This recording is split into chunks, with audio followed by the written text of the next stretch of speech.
by. Never leave a fallen warrior behind, ever. Off the battlefield, Wounded Warrior Project operates with the same goal.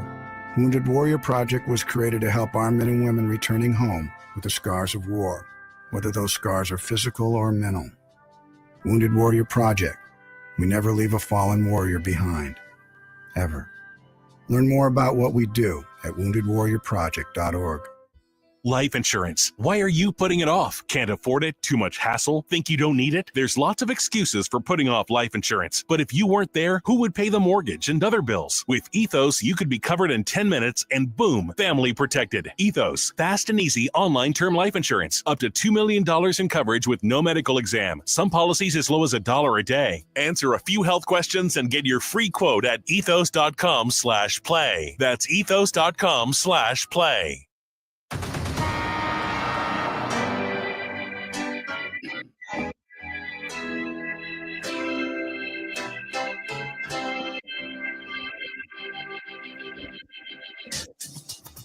Now, from Wichita's most listened to sports radio, 97.5 and 1240 KFH. This is Sports Daily with Jacob Albrock and Tommy Kester.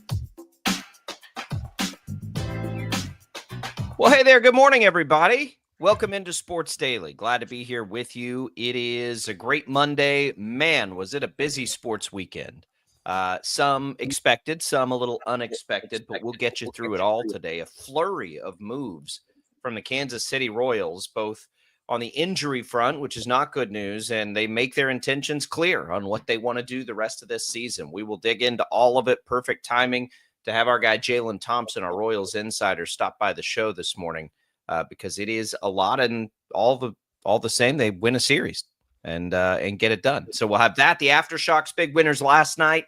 Now 2 wins away from a millie, and they'll play those games at Coke Arena, which was rocking during that game last night as well. We've got Chiefs news to get to, a lot coming for you. It's all what's on tap, brought to you by Wichita Brewing Company. BC Delano's debut brew is Hatfield's Mama. It's a German Kolsch with a clean, crisp character that's smooth and refreshing. Make history with Hatfield's Mama. Wichita Brewing Company, Delano's debut brew, available at all 3 WBC brew pubs. Tommy, good morning. How are you? I actually tried that beer yesterday for lunch. It's really good. I'm good, by the way. I think that it's going to be a busy day. I mean, it obviously already has been a busy weekend. We've got the trade deadline coming up here in a couple of days. And not only the Royals making moves, a bunch of teams making moves. And there's a lot to keep track of and keep up with. We're going to do our best to do that today and the rest of this week.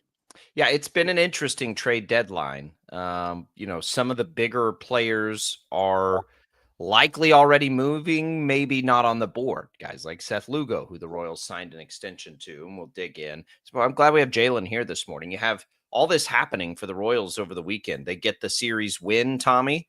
At the same time, they go and they make a moderately large trade to get Randall Grichuk in, and most significantly, in the thing we've been talking about for weeks and weeks, they make a commitment to Seth Lugo. So you've got all of these things happening. Oh, and by the way, Jack Caglione goes to the IL, and Chris Bubich has a bum shoulder apparently. So it's just like where do you even start with their weekend? It was a wild weekend for them. Yeah, it was hard to keep track of everything that went on, and they played baseball games too at home against the Guardians. You had a rain out on Friday night. They played a doubleheader on Saturday, wrapped up the series yesterday, and there's no rest for the wicked. They roll right into a series tonight, starting tonight against my Atlanta Braves, tonight, tomorrow night, and Wednesday afternoon. So it's a busy time leading up to the trade deadline, and you're right. I mean, there were a bunch of moves that were made, both good and bad for the Royals, and they're clearly positioning themselves to try to stay in contention this season, but then also keep that window open long term. For sure. There's no doubt about it. The Yankees are vulnerable now without Aaron Judge. Like, there are reasons to get excited for them making a push this year. But there are more reasons to me looking at the bigger picture with the Royals. And that's the part I think, if I wake up this morning as a Royals fan, that I'm pretty excited about, right? I'm pretty fired up about that. The fact that they committed a bunch of money to Seth Lugo. And like that's just significant to me in so many ways. We'll get into all of this in the next segment. Let's continue to kind of bounce through the headlines here, though, to open things up. The Aftershocks, Tommy, last night, get it done. Another impressive performance from them. They advance. It was the official attendance was 4,400 people. The shocker, the shocker hopefuls were there and very significant. Marcus McDuffie, Rashard Kelly, and Connor Frankamp. 33 points for those three, and Marcus Keene was good again. So this is a team that looks like they got a real shot. That was one of the best teams in the tournament, the one they just beat last night. I suspect that we're going to have large crowds the rest of the way. How could you not be fired up for this? They're 2 wins away from $1 million, and they are playing them at Koch Arena in the summertime, in the evening. I think we're going to get, especially this weekend, if they can win Thursday, I think these are going to be really cool environments. I don't know if you felt this way. And it was 4,400 people, and they get crowds like that for the Shockers frequently. But the energy, and I was watching it on TV, felt a lot like an old school Shocker basketball game. Like it was pretty intense in there. It was awesome to see it. And man, it just makes you ready for Wichita State basketball to get back to that point too. But what a great win for them. Congratulations to them. And hopefully they can get a couple more. Yeah, so they're going to be playing We Are D3 coming up on Thursday evening, 7 o'clock tip. If you can't make it to the game at Koch Arena, it will be broadcast on FS1. We Are D3, by the way, they've been impressive in their bracket. They're the number 4 seed. They upset Boeheim's Army, which was the number 1 seed, the Syracuse alumni team that, they've been around for a while. We do appreciate that, but they've been around for a long time in this tournament as well. And then they knocked off the UConn alumni. And, now they're here in the semifinals as the 4 seed. The Aftershocks, the 2 seed in their region. So We Are D3 is not a team to be taken lightly, but that game going to be taking place on Thursday night. And look, I think you hit the nail on the head. It's the end of July. Really, I mean, obviously we've got the NBC World Series going on, but other than that, like there's not a whole lot happening right now. That's a huge reason why I love when the TBT is scheduled, because it's kind of in a slow time in the sports calendar. Generally speaking, for live sports, at least here locally, we're not quite yet to football season, college football, all of that not in place yet. So there's really no excuse to not have a really, really great crowd at Koch Arena on Thursday night. Yeah, it's good. I think the game was, I was a little confused by the game time. They had it listed initially as like a really early tip time. And then last night it looked like maybe it was a later tip time. So maybe they've switched some things around, and we'll take a look at that as we make our way through the morning. Kind of a late finish last night. Just want to make sure everything gets finalized there. Sam Stevens, Tommy, quickly, with a big performance, almost got it done. You texted me and said, and we're like, oh man, he almost got it done. The last time I had checked was around, lunchtime. He had a huge hill to climb at that point. He was like 5 strokes down. So awesome.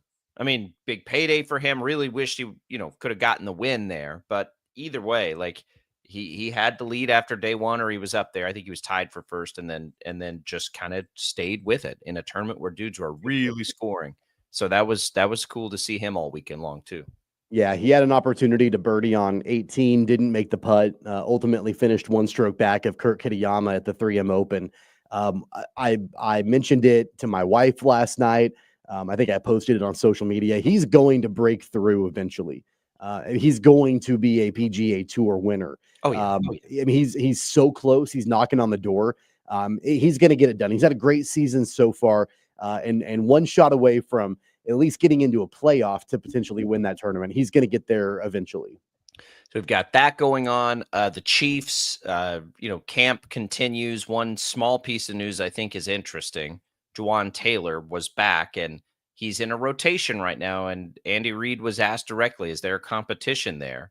And he just kind of beat around the bush and said, kind of competing in there. So could that be the case? We'll dig into that a little bit later as well. I was on Infinity Sports Network nationally yesterday, which was, I laughed because I was like, sure, the Jake Ferguson news, if you missed it.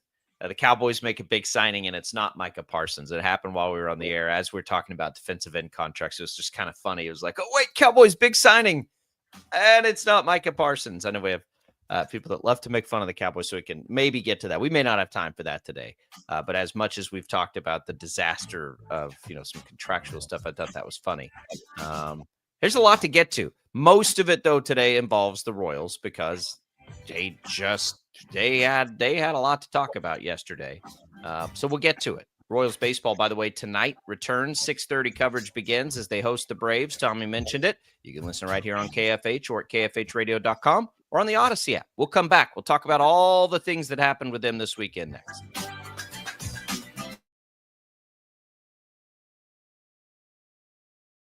Lightning, hail, tornadoes, flooding. It's the worst of severe weather, and it's coming. Spring brings warmer temperatures, but also dangerous weather conditions. Stay up to date day or night with the Storm Team 12 weather app.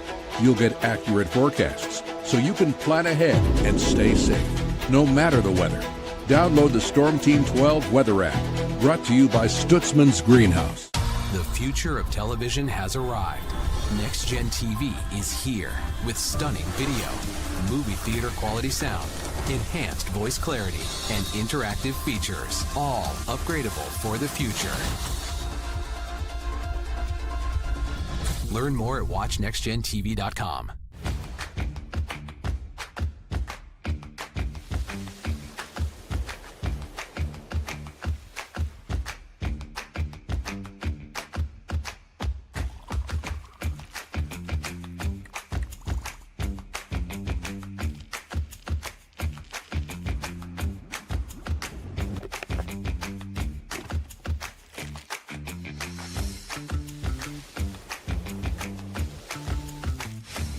Canvas of our imagination. They tell a story. Clouds affect the events of your day.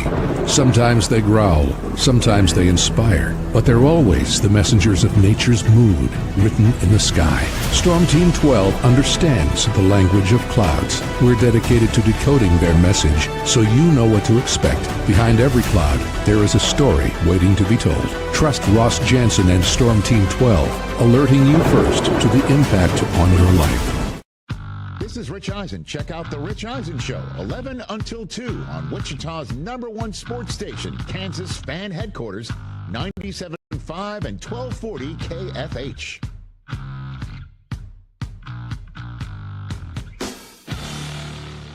Odyssey is one of the most influential audio and entertainment brands in the nation. You already know Odyssey's iconic local radio brands in Wichita. But did you know Odyssey has the country's best collection of music, news, and sports brands? Odyssey is also a premium podcast creator, major event producer, and digital innovator. Odyssey brings people together across the country and right here in Wichita. Odyssey also delivers meaningful radio and digital audio results. Find out our story and impact at odysseyinc.com/Wichita.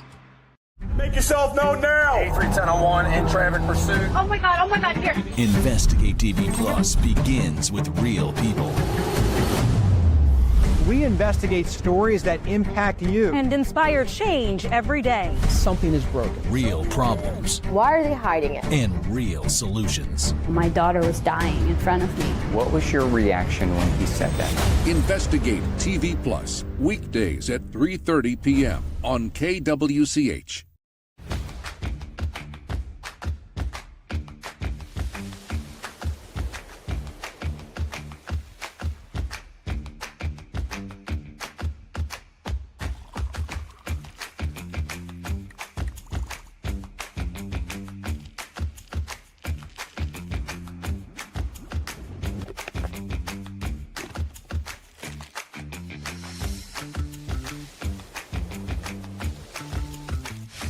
Hey, Wichita, Jim Rome here, celebrating over 25 years as the #1 midday sports talk show on Wichita Radio. Find out why. Tune into The Jungle, weekdays 11 until 2 on 97.5 and 1240 KFH. Mornings are busy. We're here to make your mornings better. We report the stories that affect you. 3 more hospitalized from contaminated apple juice just a day after the FDA issued a recall. We're here to make your mornings better. Closing east and westbound lanes of K96 for repairs. With 12 News, you're prepared for your whole day. Scattered thunderstorms across the state into the afternoon. Stay a step ahead with 12 News this morning on KWCH and KSCW.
Hey, do you want to win a trip to see the Zach Brown Band? Love and Fear live at the Sphere in Las Vegas this December, including a 2-night stay in a suite at the Venetian Resort. Las Vegas, the only hotel directly connected to Sphere. It's easy to enter the national contest for a chance to win. Just download the Odyssey app and listen to KFH for at least an hour. You can learn more at odyssey.com/Zach. Thanks to the Messina Touring Group for that. Good luck, everybody. We'll give away some HTO as well over the course of this week. There is a big do drink drop at HTO happening this week, Tommy. We'll tell you about it in just a little bit. All right, the Royals, Tommy. Boy, how do you even keep up with all of the things that went on for them over this weekend?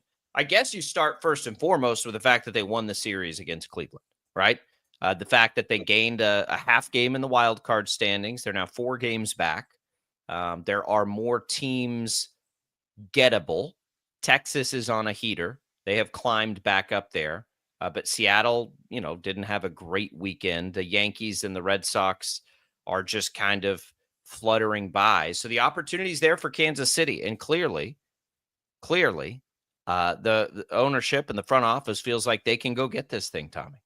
I mean, it is becoming very obvious now after a trade for Grichuk, which is good timing as they have some injuries, and more importantly, an extension to Seth Lugo. But this team is playing well, and they're being rewarded. They are getting a vote of confidence right now. Yeah, I mean, I think that's where you start. I mean, obviously, all the transactions are extremely important, not only for this season, but beyond. But I think you start in the short term. You start right now with this past weekend and the fact that they were able to take 2 of 3 from the Guardians. And look, I think that when they started off that series, the opening, the first game in that doubleheader, the momentum was there for them. I mean, it was a walk-off 3-run jack by Jonathan India in the bottom of the 10th that allowed them to win that game.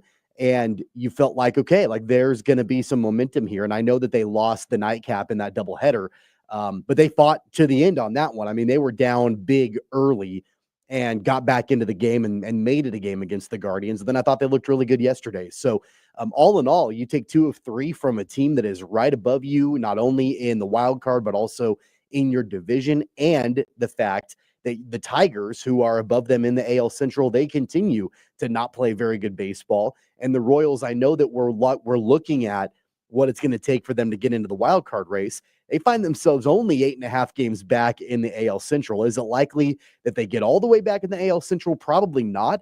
But it was just a couple of days ago that we were talking about that they were 10 games out from the Tigers, and now they're 8.5. They gained a game and a half on the team that leads them in the AL Central. So there are new possibilities out there, new opportunities out there.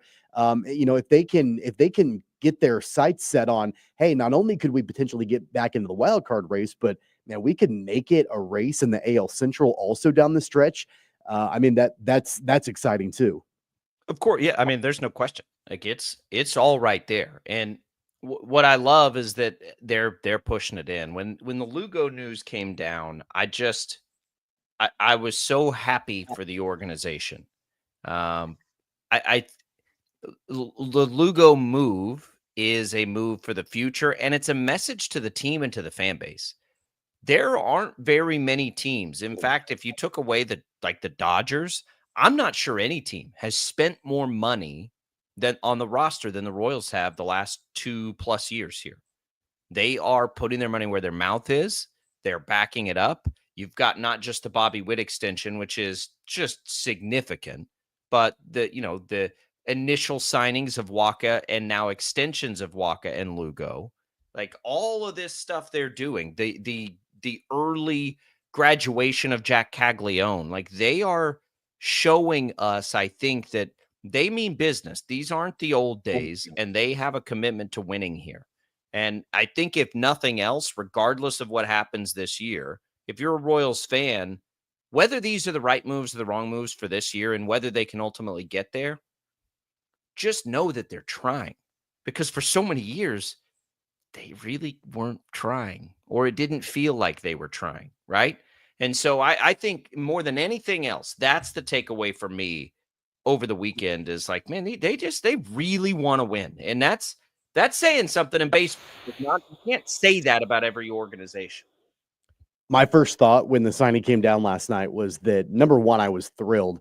But number two, I was surprised. You and I were texting back and forth about it. I was surprised that they were able to get it done, not because they didn't want to get it done. I thought the Royals absolutely had an appetite to lock up Seth Lugo for another couple of years and not have him walk in free agency. But I was surprised that Lugo wanted to get it done. I felt like, and I know the terms of the deal, it's been widely reported, you're talking 2 years, $46 million. There's a vesting option in 2028. All of this, man, I think Seth Lugo could have gotten more on the open market. My first thought after being very happy was, man, I'm surprised because he must really love Kansas City, because I feel like from a dollar amount, he probably could have gotten a little bit more, maybe not a ton more, but at least a little bit more. And I felt like he could have gotten a locked-in third year from another team in the open market. He's 36, so a 3-year deal would have gotten him to age 39. And I bet there is at least a team out there, if not multiple teams out there, that probably would have given him a full 3 years. The fact that he maybe took a slight discount and 1 year less to stay in Kansas City shows me that he's bought in to be a part of this organization. I mean, he clearly likes it here. Because, yeah, look, this was a good extension because, remember, it extends it out. So he It's got a great this year. extension for the Royals. Fantastic. It's a great extension for the Royals, yeah, because if the and look, there are, and I hear it and I've read it, there are people out there that say there are numbers inside that say he's not quite as good as his number, but he's done this for 2 years. Like at some point, you got to pitch, right? Pitching is pitching.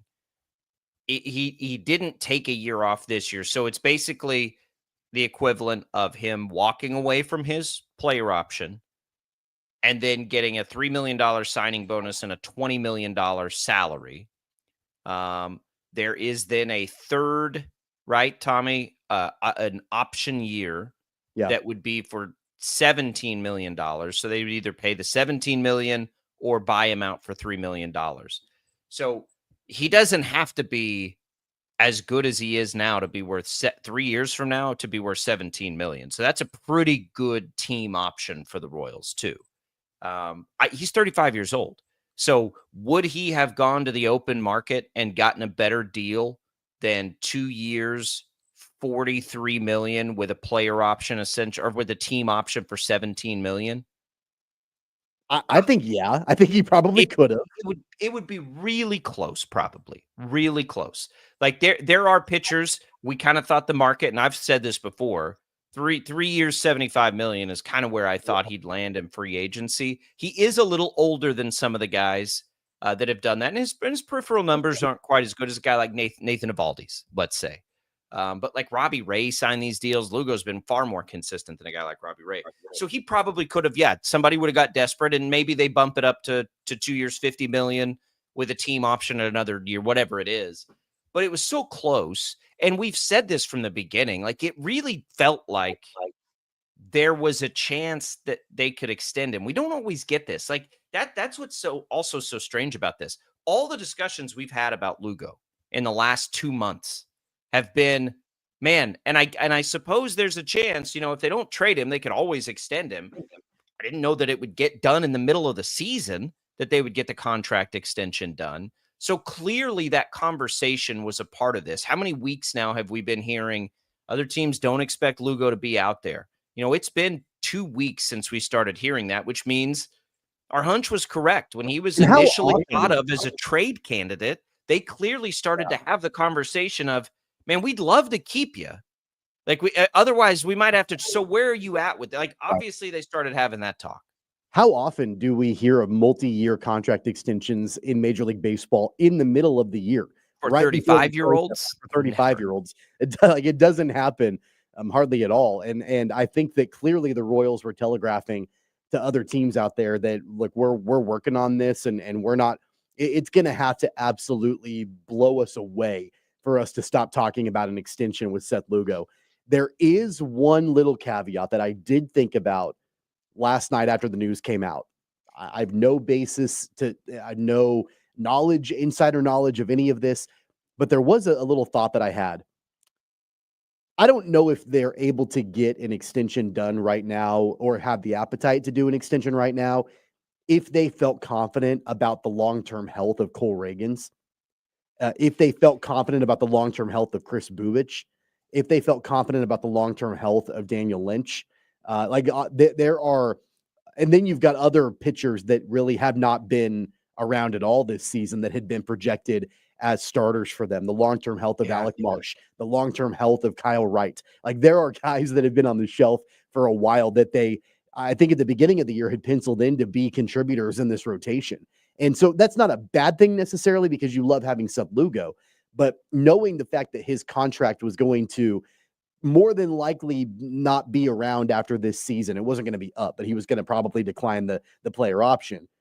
I think that the Royals probably entered into this season thinking more than likely we're not going to have Lugo, but we are going to have this guy, this guy, this guy, and this guy. And I don't think any of that is guaranteed. Now, I'm glad that they have Lugo locked up long term, but it did make me think, what does the long-term health of these other pitchers look like? I think it's an honest evaluation. Reagan's has so much control left. It doesn't really matter, right? Like, you're going to be fine to kind of wait that out. So the issue to me is not issue. The most interesting part of this now is Bubich. The timing of his injuries, not good, right? It's really unfortunate. I told you privately, and I'll say it here because we're just chewing the fat a little bit. I think the move to make now would be to trade Bubich. Now he's hurt, and that makes that really difficult to do in the next 3 days. So that's unfortunate timing. But to me, like, there's a part of it when you look at the future, as you're talking about, like, yeah, what's a more likely scenario, that they can extend Seth Lugo or that they can extend Chris Bubich? Well, and the answer to that is Lugo. The fact that he's on the IL now, Bubich is, I mean, now they can't trade him. They can't trade him, and the value's, not there at all. And it's a rotator cuff. I mean, that's a shoulder issue. That's a concerning thing. And it's just a strain. It looks like it's probably precautionary. Yep. But the fact that he was fairly vocal about, my shoulder's not felt right and I haven't had my stuff and blah, blah, blah. Even if they hadn't put him on the IL, what kind of team out there would want to engage the Royals in trade talks with Bubich, even knowing how great Bubich has been this year? You're talking about an all-star, all of that.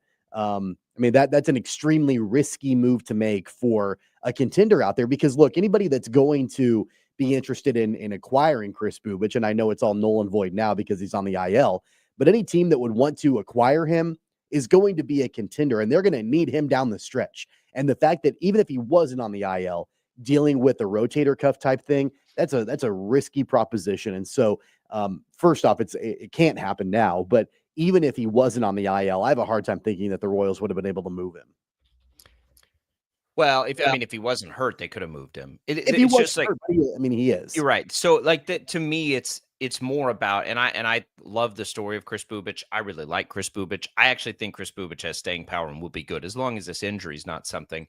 But I think as an organization, you have to evaluate it. This young lefty on the open market is going to cost a whole lot more than Seth Lugo was going to cost. So you're trying to, like, evaluate that and say, that's pretty unlikely. It would have been really nice had they been able to then trade a guy like Bubich, because you could have gotten far more back in return, because it would have been for this year and next year.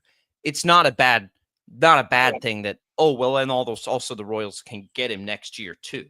right? Like that's still a good thing.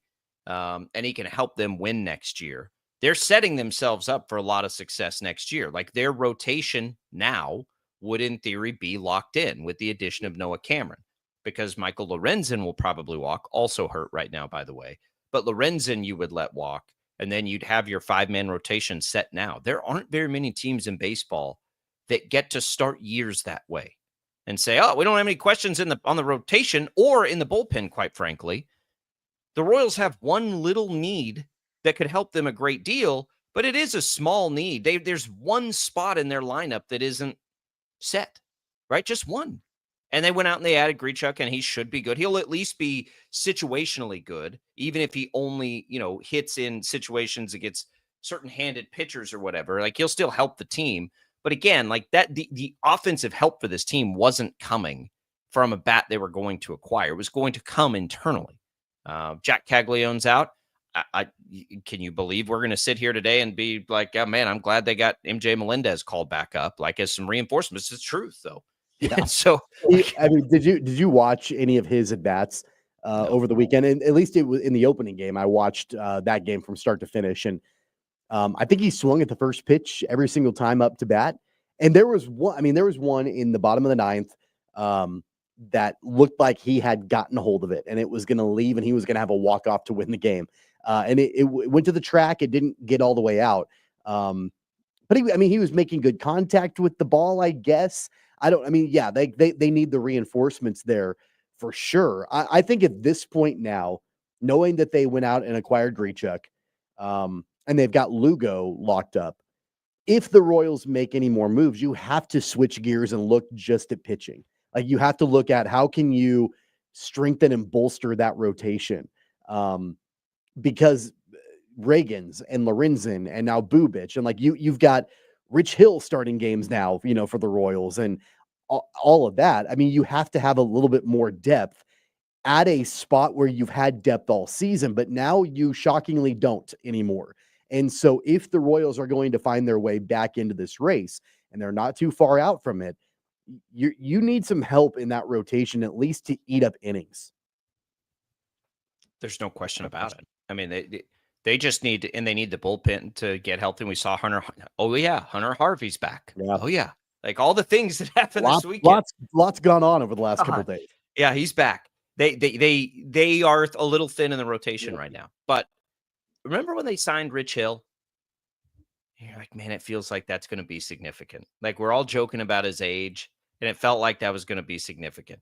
They've done a lot of good things. And I don't know if this is going to work out. And we can talk about that as we come back. I don't know if this is all going to work out.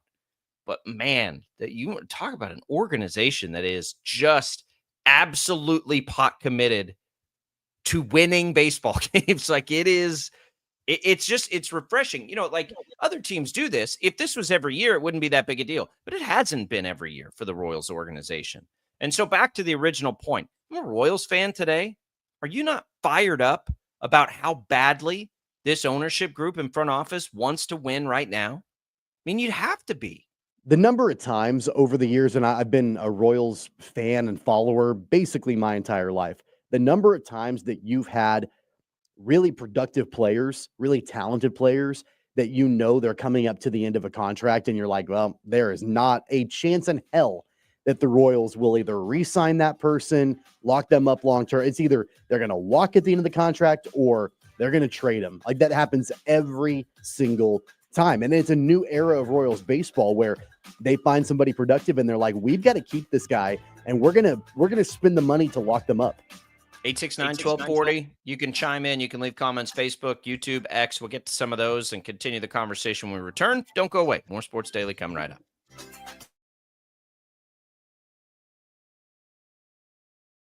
Lightning, hail, tornadoes, flooding. It's the worst of severe weather, and it's coming.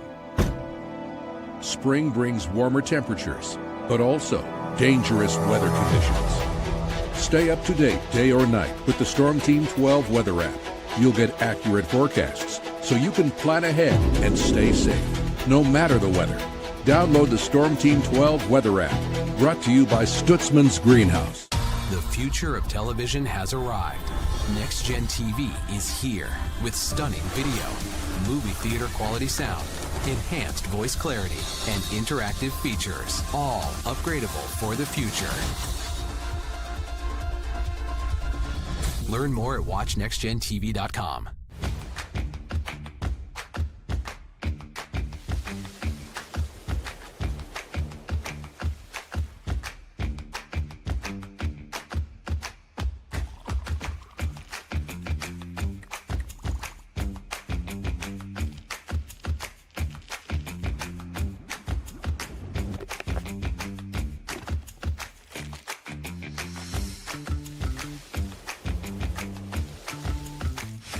The canvas of our imagination. They tell a story. Clouds affect the events of your day. Sometimes they growl, sometimes they inspire, but they're always the messengers of nature's mood, written in the sky. Storm Team 12 understands the language of clouds. We're dedicated to decoding their message so you know what to expect. Behind every cloud, there is a story waiting to be told. Trust Ross Jansen and Storm Team 12, alerting you first to the impact on your life. This is Rich Eisen. Check out The Rich Eisen Show, 11 until 2 on Wichita's #1 sports station, Kansas Fan Headquarters, 97.5 and 1240 KFH.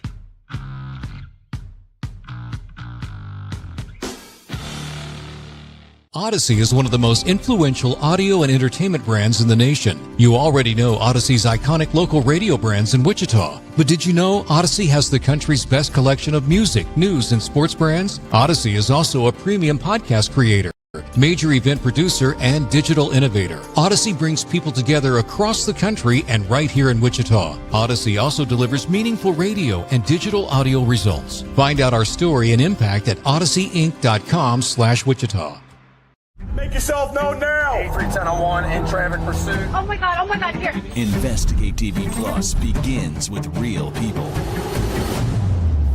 We investigate stories that impact you. And inspire change every day. Something is broken. Real problems. Why are they hiding it? And real solutions. My daughter was dying in front of me. What was your reaction when he said that?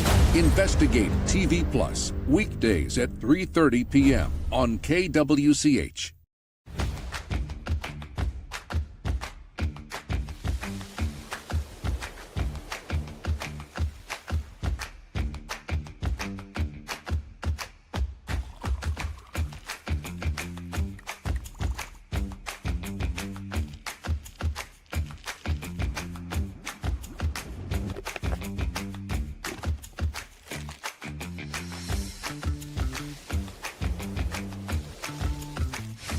Hey, Wichita, Jim Rome here. Celebrating over 25 years as the #1 midday sports talk show on Wichita Radio. Find out why. Tune into the jungle, weekdays 11 until 2 on 97.5 and 1240 KFH. Mornings are busy. We're here to make your mornings better. We report the stories that affect you. 3 more hospital lies from contaminated apple juice just a day after the FDA issued a recall.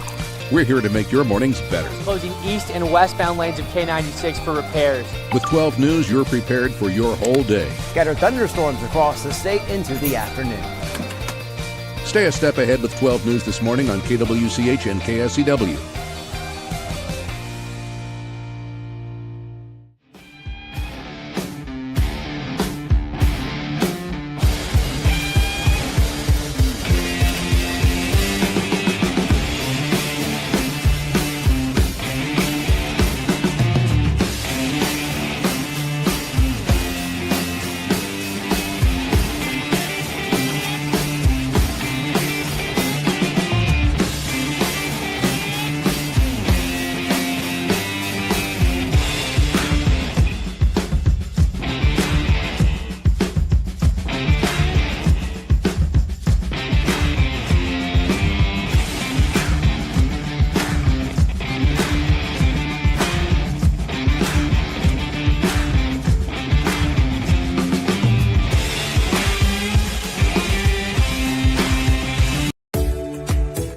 FH.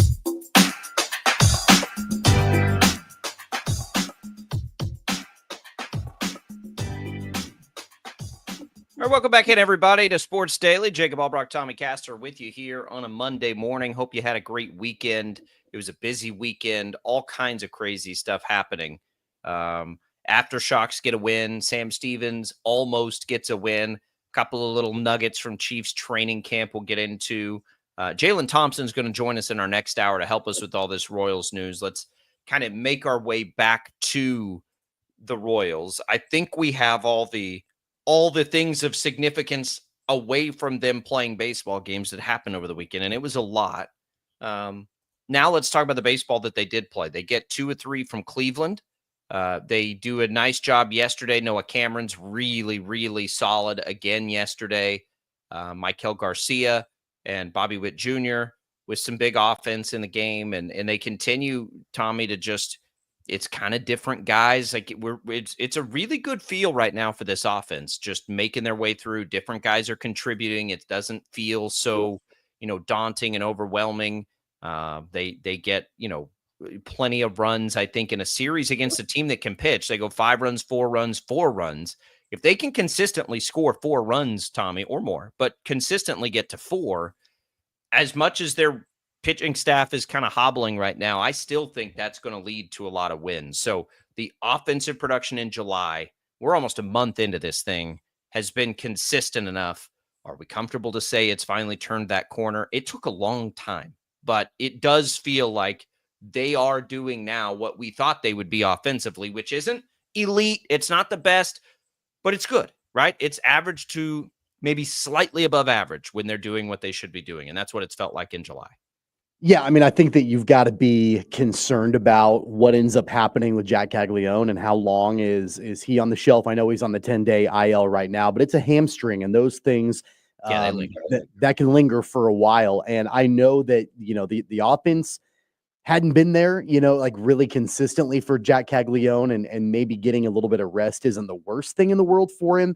That being said, though, I mean, we had seen the power come alive I would say over the last couple of weeks, and there were some good signs from him recently, taking the ball to the opposite field and that sort of thing, not pressing quite as much. And so you would love to have that pop in the lineup and consistently, especially as this team, it looks like as a whole offensively is coming around. But there were contributions in other places. I mentioned it in the last segment. It was fantastic to watch Jonathan India hit a walk-off home run in the opening game of that series on Saturday against the Guardians. It was a 3-run shot. He picked up Tyler Tolbert, who had a pretty crucial base running error. The base running has not been ideal for the Royals this season. It's been one area that has been frustrating. But the fact that India was able to get it done and hit that home run to win the game for the Royals, I think that you are, to your point, seeing contributions from other guys in the lineup where you don't have to only lean on Salvador Perez and Bobby Witt Jr. and Vinny Pasquantino. There are other contributors. And it was John Rave in the Cubs series. Tyler Tolbert hit his first major league home run in the last week. So you're starting to see other guys coming around and contribute positively in the offense, where we've been needing to see that for quite some time. Yeah, they have done a nice job to have a lot of options for Quatraro. Brings us to Rick's point. It says they should not be buyers. They're fooling themselves. Been back 4 games for more than a month plus. They don't have 3 of their starters from the beginning of the season. I think that I think you can have both. The Royals have committed another $15 million ish to this year's payroll, right? So in that sense, they are buying. Grichuk is a guy, look, I'm curious to see how they use him, and I can't quite get a good grasp of his contract, but it's not something they gave up a lot for. So I don't mind those kinds of things. So I'd be curious, and Rick, you can answer this if you're still with us. Like, are you upset that they gave Seth Lugo an extension and didn't trade him? Like, I think, and I'm genuinely curious because, like, not buying and committing to this team this year and beyond can both be the same thing. Like, I don't know where people are falling on the Lugo deal, because there are some that felt like it was, you have to trade Seth Lugo because, and the answer, I've always felt like that's not the case. This was the best case scenario with Seth Lugo. We just didn't know if it was possible. The extension. Is that buying because you're not selling? You know what I mean? Like, like, do people consider that buying? Yeah, I don't know. I mean, because like they didn't trade him. I don't know. In the traditional sense, I guess acquiring Adam Frazier and Randall Grichuk makes them quote unquote buyers in the traditional sense, but they're not. I mean, not in the way that we typically think of quote unquote buyers. The Seattle Mariners, they are buyers. They went and traded for Josh Naylor. Whatever team acquires Eugenio Suarez, that team is going to be buyers. The fact that the Yankees acquired Ryan McMahon from the Rockies, the Yankees are buyers. I don't think that a couple of moves around the margins, and that's what I mean. I've been saying it for I quite a while. I think that makes you a buyer. Acquisitions around the margins. Like full-fledged buy. I mean, no, I don't think so. I mean, I guess it makes you a not seller. I would agree they're not a seller, but I don't know if I would call them buyers necessarily. I mean, I guess we'll see what they do if they do anything else with the pitching staff or whatever in the next few days. But the fact that I disagree with what Rick is saying as far as I do too, because I don't think they're buyers in the traditional sense. I think they've got even and his point is the rotation's banged up, I think. But even with a banged up rotation, you still have a good rotation, right? You still have starting pitching you feel good about. And if those guys come back, being within 4 games this year with as much baseball as there is to play is fine. Like there's no problem there. So I'm genuinely curious if people, and I think that they will, like, I think the answer to this is yes. Do people feel like they're buying because they didn't sell Seth Lugo or anybody else? And they're probably not going to now. So does not selling make you a buyer? Because the what you gave up to get Frazier and Grichuk is not anything that you anticipated helping you at the big league level anyway. Maybe Hoffman helps you, but it's not anything of significance. So it's a buy, but that's really just trying to like make sure that you're in position because the trade deadline's coming up, that you've got some injuries to deal with and you've got some reinforcements there. So is not selling buying, I think, is the bigger question. Yes, they bought a couple of players, but those aren't moves that are probably moving the needle one way or the other as a buyer or a seller. Those are depth pieces. Right. Those aren't even going to be everyday starters. Is not selling Lugo making them buyers? They're spending the money like they're buyers. I would say, yeah, okay, so here's Rick. He says he's fine with the Lugo deal, but now he's reading things that are saying they need to go get another starter. Unless it was a controllable starter, I don't think that's going to happen. And I don't think they need to go trade for a starter now. Again, unless it's a controllable player, then I think that's always makes everything on the table. Like if they're doing any move that helps them beyond this year, that's also fine for me. But Lorenzen will be back, I believe, pretty soon. Rich Hill showed himself fine one time through. You've still got Lugo. You've still got Waka. You've still got Cameron. They've still got more starting pitching than most teams, Tommy. I think they're fine. They'll eventually, hopefully, get one of or both of Reagans and Bubic back to help them. And the urgency to do it quickly is lessened because the offense is performing well. But I don't even though they're one of the few teams who have made moves to add to the roster, they don't feel like buyers because they're not going to go trade for Suarez. And I don't advocate that they do that, by the way, either. These moves that they've made feel just right to do everything you can this year to try to just keep, you're rewarding your players, you're rewarding the fans. Hey, guys, we're going to stay in this thing without doing anything of major significance to hurt your farm system or anything else. Right. I applaud that. I appreciate that. The Diamondbacks are 5 wins better. They're selling everything. How does that make you feel if you're a Diamondbacks fan? Well, and I think you hit on something really important there. The fact that they haven't had to mortgage the farm system, get rid of those players to be able to acquire depth pieces right now, I think is important. I mean, the fact that they traded away Cam Devaney, who was a career minor leaguer for the Royals, had barely gotten a sniff at the big league roster, and they trade him to the Pirates to get Adam Frazier. And then they trade Andrew Hoffman, who had been a rarely used reliever for the Royals, to pick up Randall Grichuk. So they haven't gone in, they haven't taken any of their top catching prospects and moved them at this point. They've by and large kept that farm system intact to make these moves. And to your point, I mean, like there had been all this speculation about, man, like if let's say they go out and get Jarren Duran from the Red Sox and who they would have to move from the farm system to get a guy like that. Or Brian Reynolds had been the rumor for quite a while. At one point, Jeff Passan was even rumoring, and this was like a month ago, that they could be in on Suarez. Like all the different players. I mean, maybe they could have been at that point. That's all exciting. It's all exciting to speculate on. But then you think about the cost associated with that. And really, at the end of the day, if they make no other moves before the trade deadline right now, they've acquired 2 offensive pieces. And say what you will about Frazier and Grichuk, at least they are bats. At least they are warm bodies that can provide depth right now. And the Royals desperately need that. And they only gave up a career minor leaguer, a rarely used reliever, and they spent money to lock up Seth Lugo. At the end of the day, they could do nothing else, and I would be okay with the way that things played out. 100%. That could be the last thing that they do.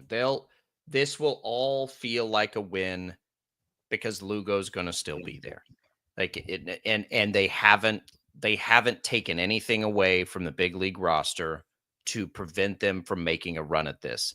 The timing of them playing well is so interesting because it took so long. But there are still 2 full months of baseball to play in a season that has been so wacky. Is 4 games insurmountable? Absolutely not. Is 4 games insurmountable for as much talent as the Royals have? Certainly not. Like they can for sure go win this, go win I don't know about win a division, but they're getting closer, but win a playoff spot. Like, why wouldn't that be on the just look at the roster. Right? Like, yes, they can. Yes, they can. The Yankees just lost Aaron Judge for at least a couple of weeks. And they were fearing Tommy John. What if the Yankees don't have Aaron Judge? How good is that team? They're not that good. I would say they're not better than the Royals without Aaron Judge. The Red Sox, interesting. Seattle, I really like Seattle. Texas is playing really well. Like, there are teams that are going to be tough to pass. Go chase down the Tigers. Like, why not? Why not? Like, I'm again, if I'm a fan today, and I think you're getting, I don't know where, I wish we could see what fans think. Like, are you happy that they didn't sell and they're not going to sell and they're going for it and they're making commitments? How could you be a Royals fan over the last 30 years watching the way they conducted business for the most part and not be happy with the way the last 2+ years have gone? The money that they have spent on this roster, it's as much as any team is spending in baseball right now. If nothing else, it just reinforces the thought that they are committed. They're committed to the success of this franchise, not just this season, but they want controllable pieces to be able to keep that window open long term and have the foundation built. I'm on board with it. I'm thrilled that they were able to get that done. I'm also thrilled that Seth Lugo wanted to stay in Kansas City. Heck yeah. That says something too. All right, we'll come back. We'll look around the other sports world. Jaylon Thompson will help with the Royals too. Stick around.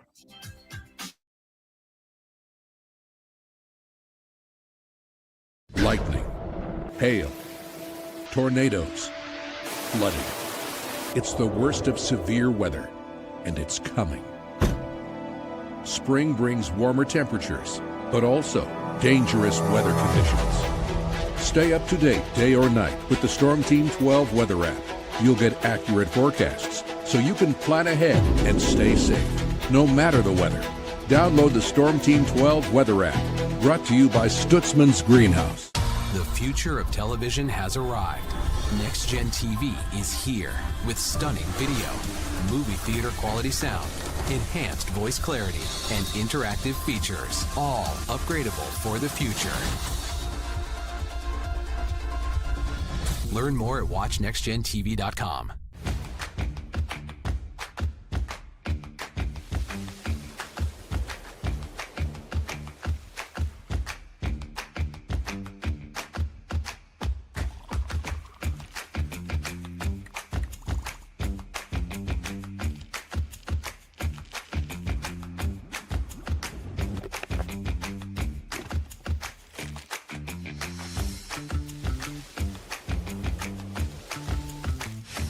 the canvas of our imagination. They tell a story. Clouds affect the events of your day.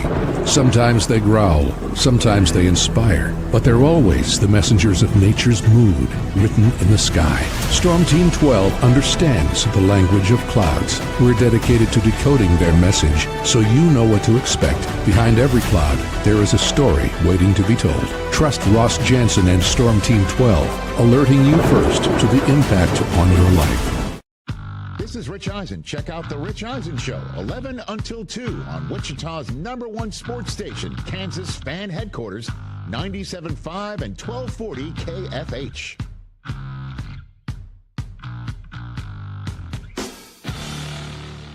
Odyssey is one of the most influential audio and entertainment brands in the nation. You already know Odyssey's iconic local radio brands in Wichita. But did you know Odyssey has the country's best collection of music, news, and sports brands? Odyssey is also a premium podcast creator, major event producer, and digital innovator. Odyssey brings people together across the country and right here in Wichita. Odyssey also delivers meaningful radio and digital audio results. Find out our story and impact at odysseyinc.com/Wichita.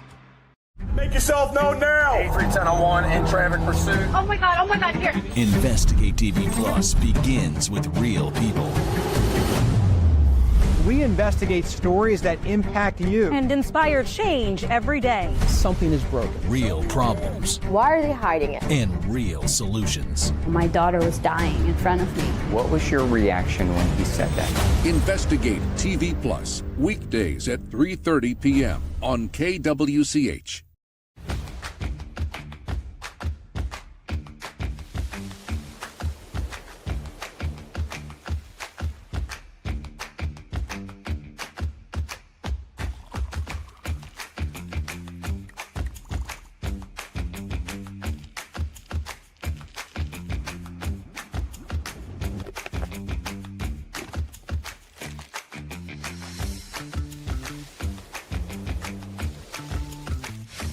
Hey, Wichita, Jim Rome here. Celebrating over 25 years as the #1 midday sports talk show on Wichita Radio. Find out why. Tune into the jungle, weekdays 11 until 2 on 97.5 and 1240 KFH. Mornings are busy. We're here to make your mornings better. We report the stories that affect you. 3 more hospital lies from contaminated apple juice just a day after the FDA issued a recall. We're here to make your mornings better. Closing east and westbound lanes of K96 for repairs. With 12 News, you're prepared for your whole day. Scattered thunderstorms across the state into the afternoon. Stay a step ahead with 12 News this morning on KWCH and KSCW.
Now, from Wichita's most listened to sports radio, 97.5 and 1240 KFH. This is Sports Daily with Jacob Albrock and Tommy Kester.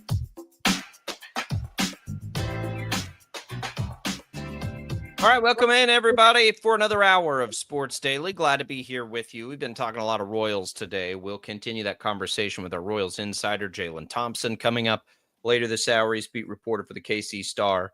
There will be a lot to get to with Jaylon, and we'll do it. We also want to check in from Chiefs camp, maybe a little more on Sam Stevens' great weekend. The Aftershocks are on to the Final Four. there's a lot to get to today. It's all What's on Tap, brought to you by the Wichita Brewing Company. Join the 14th anniversary party. WBC Delano on Saturday, August 2nd. Live music, rooftop DJ, free indoor mini golf, anniversary beers, and more.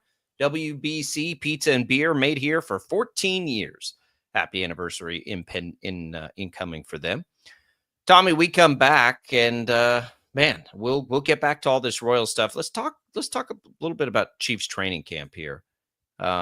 We mentioned that it's kind of a rotation right now at right tackle.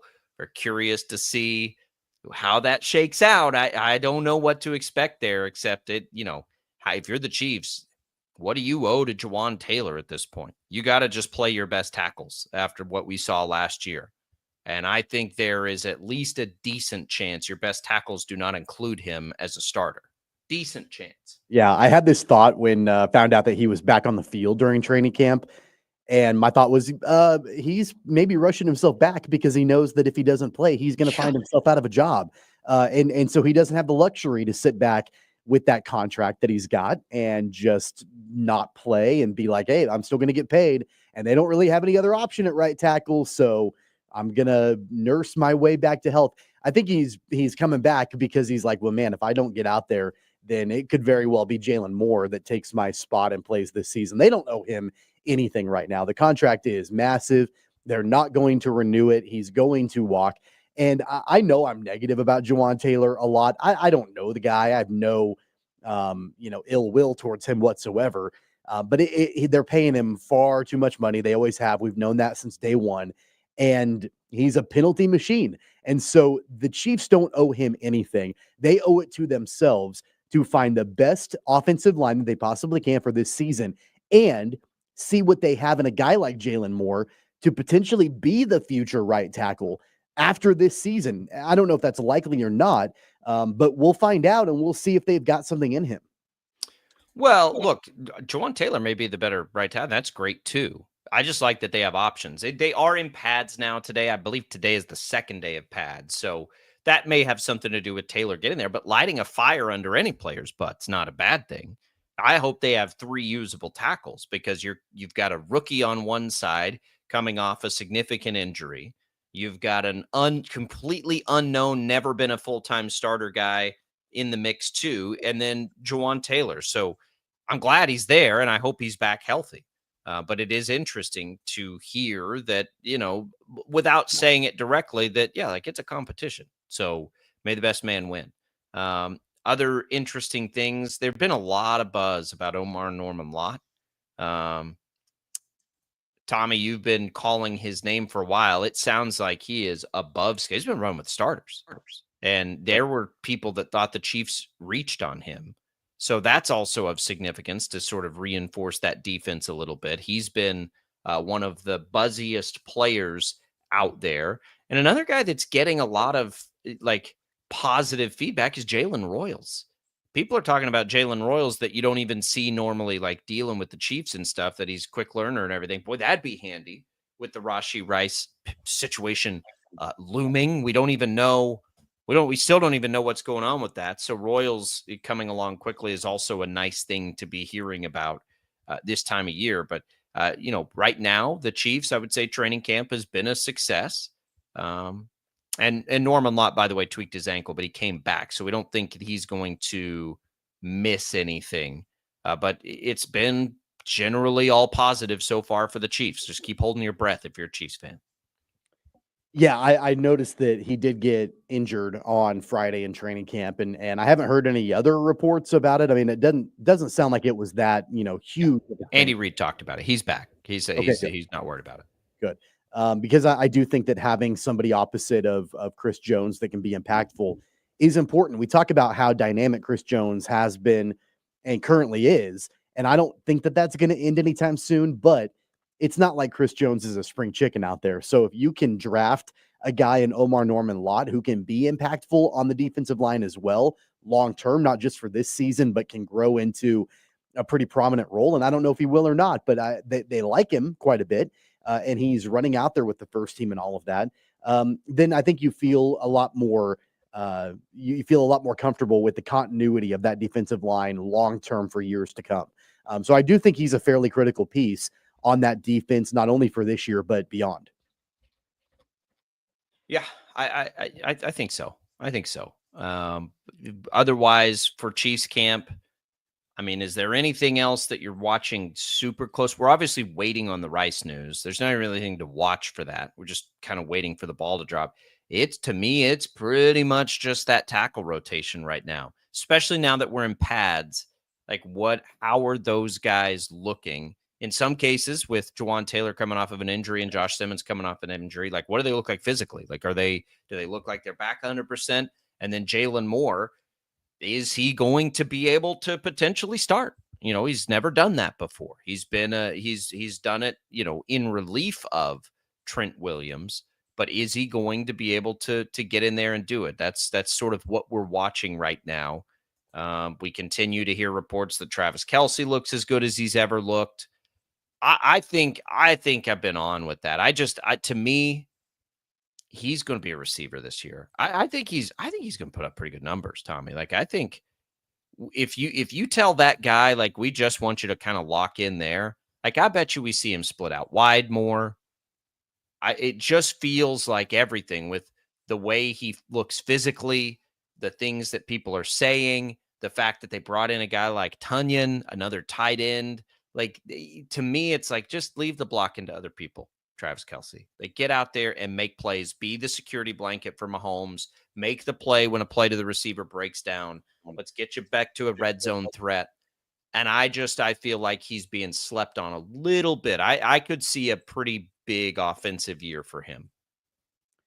I think he's going to have to be. I mean, I think that, knowing that they especially really, early on. Yeah. Well, I think knowing that they need to find a way to jumpstart the offense, there clearly was conversations after the season ended in the way that it did with Travis Kelce, as far as him returning and coming back. And I know that was up in the air for a minute about what his role would look like and what was going to be expected of him and what they needed him to do, who they needed him to be. And I think that he clearly recognized that, look, for me to be what I need to be for this team and what the team needs from me, then I'm going to have to probably work twice as hard during the offseason to get myself to a point to where I feel like I can do that physically.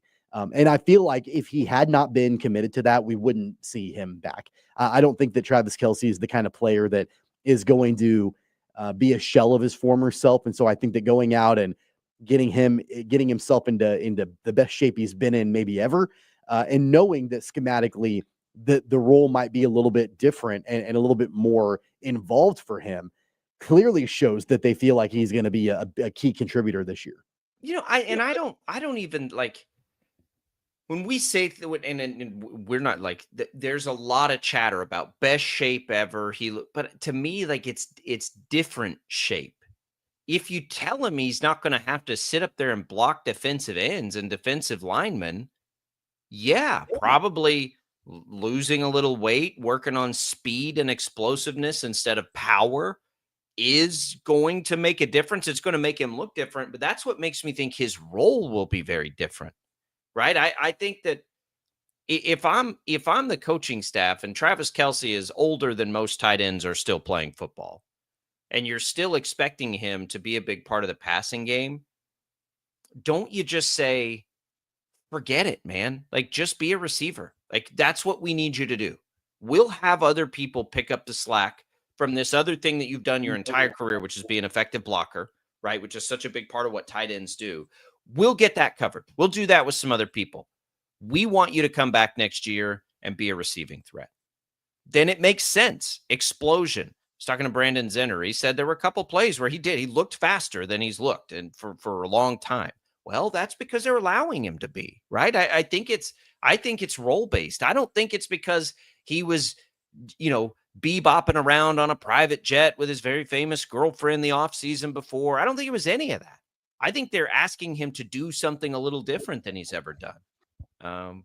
That's what it is to me. Travis Kelce loves football. It's hard for me to imagine Travis Kelce ever got to a point where he let himself go, which was, what people were kind of alluding to last year. And I'm like, no, guys, like, he's older and your body lets itself go. So now, instead of trying to, be this strength guy, go be a speed guy.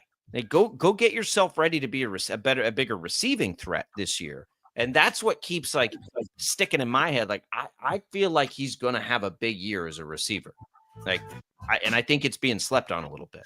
We'll see. He looks good in camp so far, by all accounts. So that's kind of it from Chiefs training camp. You can chime in on that if you'd like. We got Jaylon Thompson coming up later this hour. More Sports Daily. We'll take you around some of the other national headlines when we return.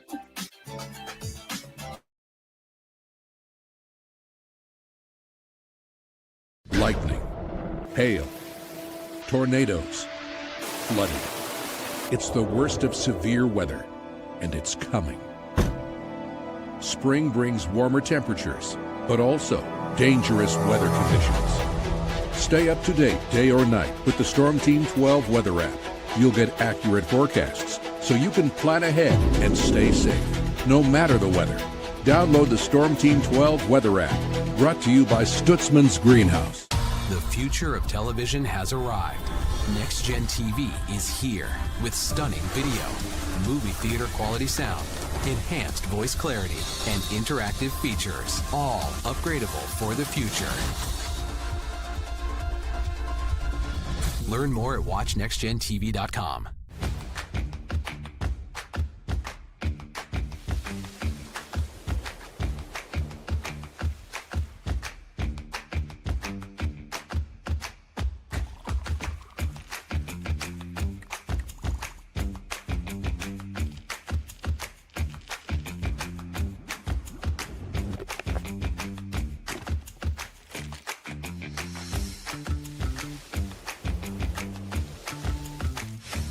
Canvas of our imagination. They tell a story. Clouds affect the events of your day. Sometimes they growl, sometimes they inspire, but they're always the messengers of nature's mood, written in the sky. Storm Team 12 understands the language of clouds. We're dedicated to decoding their message, so you know what to expect. Behind every cloud, there is a story waiting to be told. Trust Ross Jansen and Storm Team 12, alerting you first to the impact on your life. This is Rich Eisen. Check out The Rich Eisen Show, 11 until 2 on Wichita's #1 sports station, Kansas Fan Headquarters, 97.5 and 1240 KFH.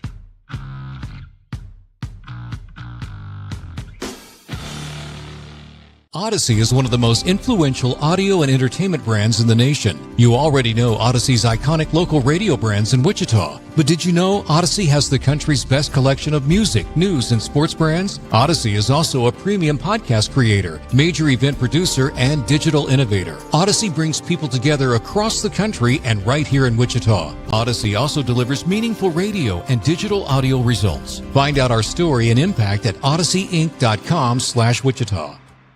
Make yourself known now. 8310 in traffic pursuit. Oh my God, here. Investigate TV Plus begins with real people.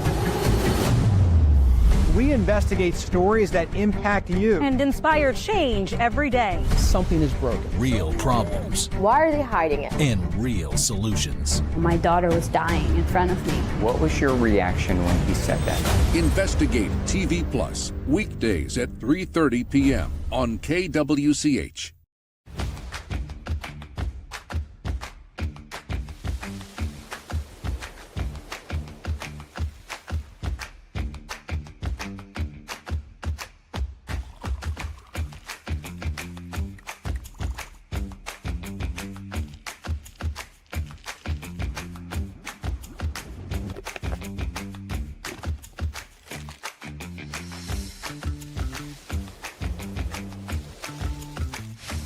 Hey, Wichita, Jim Rome here. Celebrating over 25 years as the #1 midday sports talk show on Wichita Radio. Find out why. Tune into the jungle, weekdays 11 until 2 on 97.5 and 1240 KFH.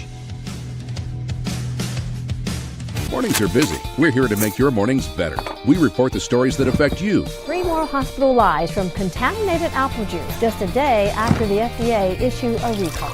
We're here to make your mornings better. Closing east and westbound lanes of K96 for repairs. With 12 News, you're prepared for your whole day. Scattered thunderstorms across the state into the afternoon. Stay a step ahead with 12 News this morning on KWCH and KSCW.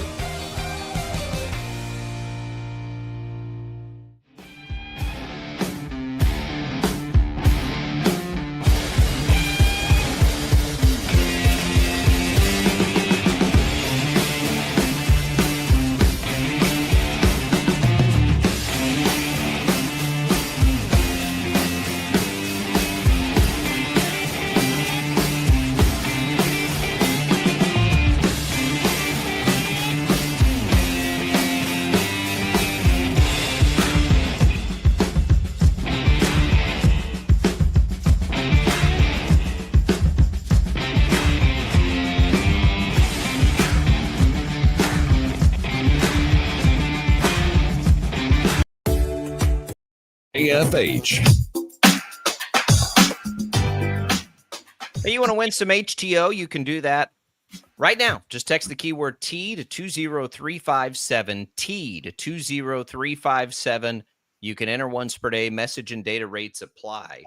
I'll give you a little secret here, Tommy. If you want to try what's being soft launched, an official launch on Friday, fizzy refreshers. Now, are you into the craze of like energy refreshers?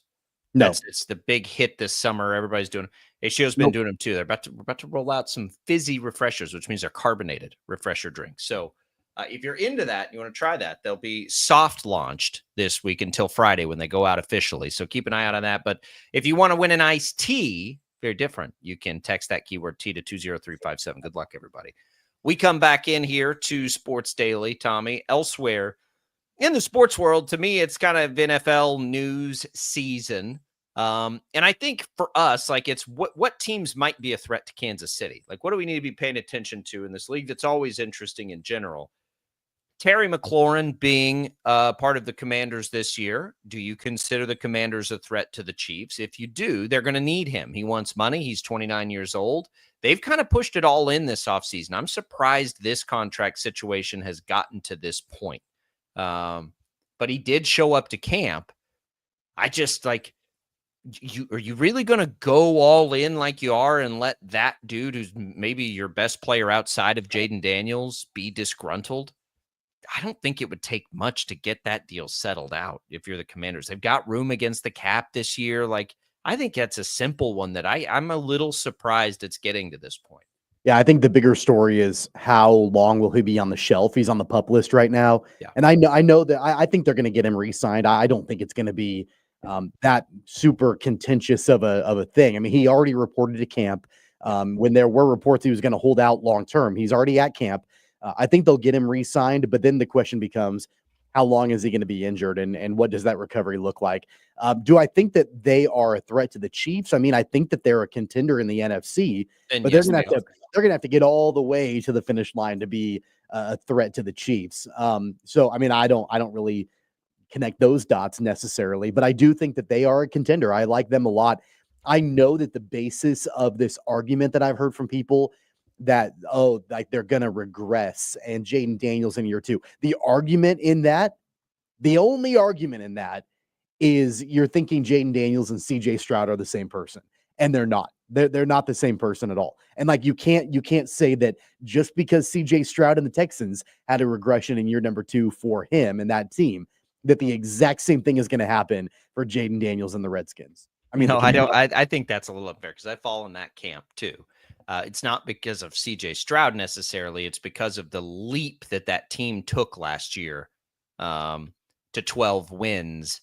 I just feel like that was a pretty big leap. Can they follow that up? I don't know. I think the Cowboys are going to be better. I think the Eagles are just as good. I don't think the Giants are going to be any good, but they're going to be better than they were last year probably.